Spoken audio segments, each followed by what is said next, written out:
Welcome to OTI News. As you can see, I'm racing solo this week with Terry Henderson back over in Europe. He's headed back over just to have a look at the final preparations for our contingent coming to Australia for the spring. They still include Gallic Chieftain. He's very likely to come over and be trained by Darren Weir going forward. He's been nominated for the Cox Plate, but he's probably more likely to target a race like the Crystal Mile or the listed race on Cup Day, as he's probably unlikely to get a start in the Cox Plate at this stage. Etna's another horse that has been in consideration for coming to Australia, but at the moment he's probably only 50-50. He's 3 or 4 weeks behind where we wanted him to be, and he may not be able to have time to have a race in France before the planes leave to come over to spring.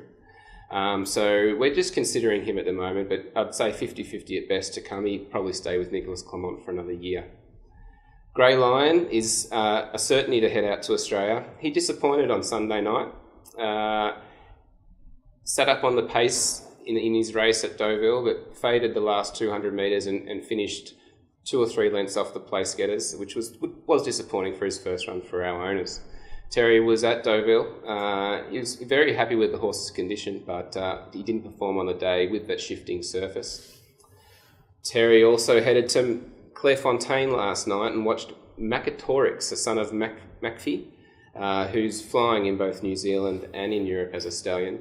It was a nice first up run for this recent purchase. He finished third, beaten only a half length or so, having led them up the whole way.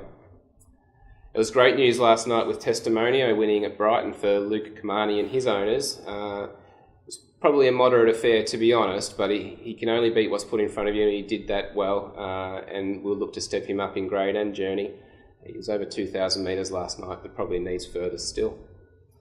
Back home, we had another nice result with Master Zephyr on Saturday. He scorched the turf late and surprised us all, to be honest. He over 1,500 metres, we felt that he'd probably need a little bit further first up, but he ran a great race for Darren Weir, and he'll progress now towards Country Cups probably, Bendigo, Ballarat, Geelong, one of those. But he's a horse on the up. He's got a lot of ability.